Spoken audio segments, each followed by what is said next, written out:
আলহামদুলিল্লাহ, আরও একটি সপ্তাহের শেষ করতে পারলাম, সে তৌফিক আল্লাহ দান করেছেন। তো আজকের সন্ধ্যা থেকে রাত অবধি রান্নাবান্না শেয়ার করব ছোট ছোট পর্বে। আশা করি সবার ভালো লাগবে। তো চা দিয়ে শুরু করলাম, 1 কাপ চা তৈরি করে বসে গেলাম কাজে। ফাঁকে ফাঁকে চাটা পান করব আর হাতে কাজ চলতে থাকবে। ইনশাল্লাহ সন্ধ্যার নাস্তা দিয়েই শুরু করব রান্নাবাড়া। তো আজকে কলার বড়া তৈরি করব। বাসায় অনেকগুলো পাকা কলা, বেশি কলা ছিল, যার কারণে এটা করছি।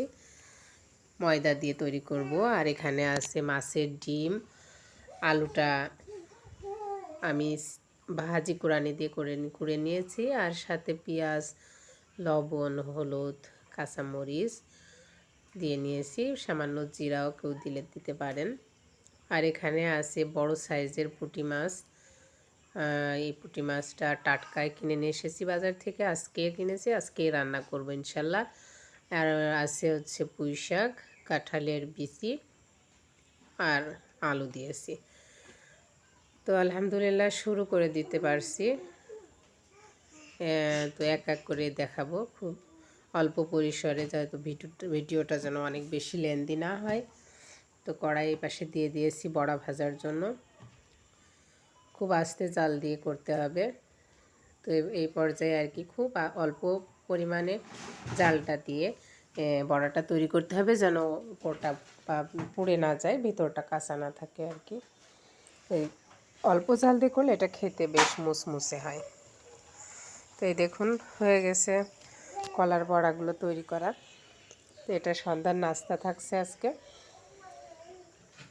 তো বাসায় মোটামুটি ছোট বাচ্চা যারা আছে এরা অনেকেই পছন্দ করে বড়াটা।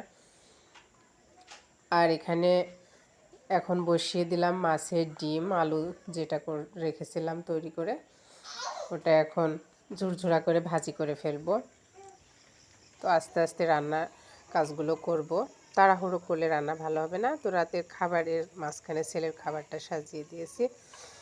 তো এখানে আরেকটা আইটেম রয়ে গেছে, এটা কচুর ডাঁটা বলি আমরা, কচুর ডাঁটাটা আলু দিয়ে একটা ঘন্ট করেছি।